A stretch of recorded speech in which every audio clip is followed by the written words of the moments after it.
Bonjour, bienvenue sur RMFR en compagnie de Johan. Bonjour. Euh,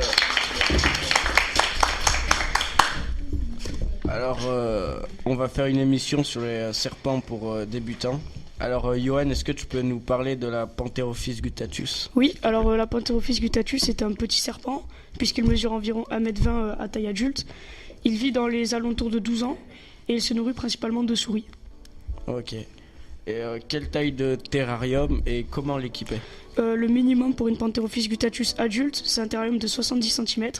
Il faudra l'équiper avec un éclairage qui est facultatif, un chauffage, donc un tapis chauffant relié à un thermostat, un minuteur si on met l'éclairage pour faire un cycle jour-nuit.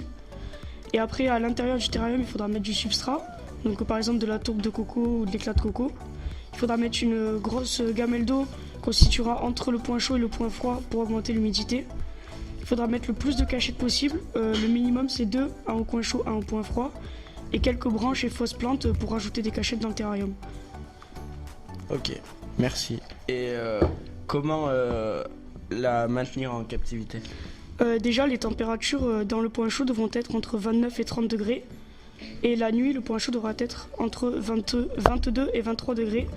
Il y aura un point froid à l'autre côté du terrarium qui devra se situer entre 25 et 26 degrés la journée. Après, pour l'hygrométrie, donc l'humidité dans le terrarium, ça devra se situer entre 50 et 70%, donc une hygrométrie à peu près normale. Ok.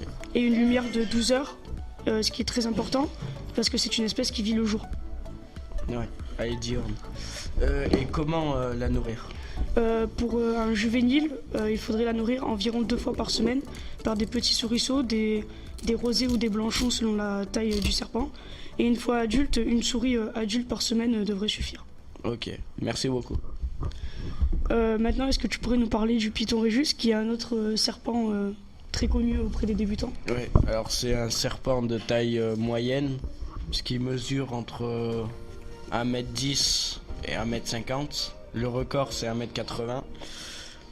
Et voilà, il y a plein de mutations. C'est un serpent très, très bien pour débuter. D'accord. Et quelle taille de terrarium faut-il et comment l'équiper? Un terrarium de minimum 80 cm, mais après plus c'est grand mieux c'est. Et avec quoi est-ce qu'il faudrait équiper le terrarium? Avec un tapis chauffant, relié à un thermostat, avec un éclairage facultatif. C'est pas obligé. Et ouais, c'est tout. Avec après du substrat, cachette, gamelle d'eau au milieu du bac. D'accord. Et quelles sont les températures et l'hygrométrie pour le maintenir en captivité? Hygrométrie basique de pièces. Avec au point froid, si on peut pulvériser des fois pour lui faire un point humide pour quand il fera sa mue.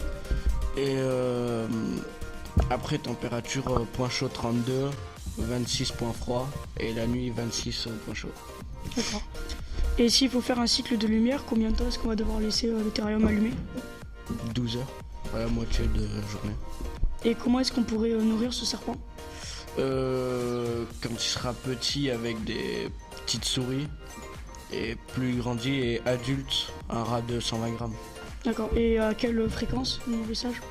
Juvénile une fois par semaine et adulte une fois toutes les 2 semaines. D'accord. Maintenant, nous allons vous parler des mutations génétiques qui existent sur le Python Régis. Donc il y a beaucoup de mutations car c'est un serpent beaucoup demandé.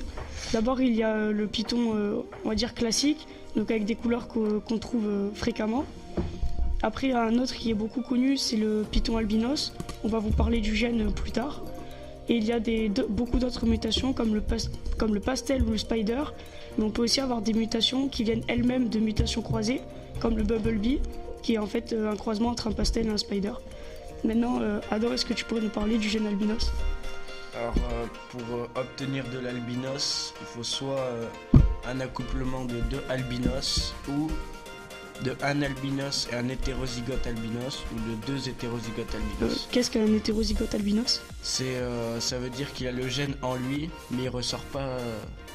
Enfin, il a pas la couleur du gène. Il l'a juste en lui, mais on le voit pas. Merci pour votre écoute.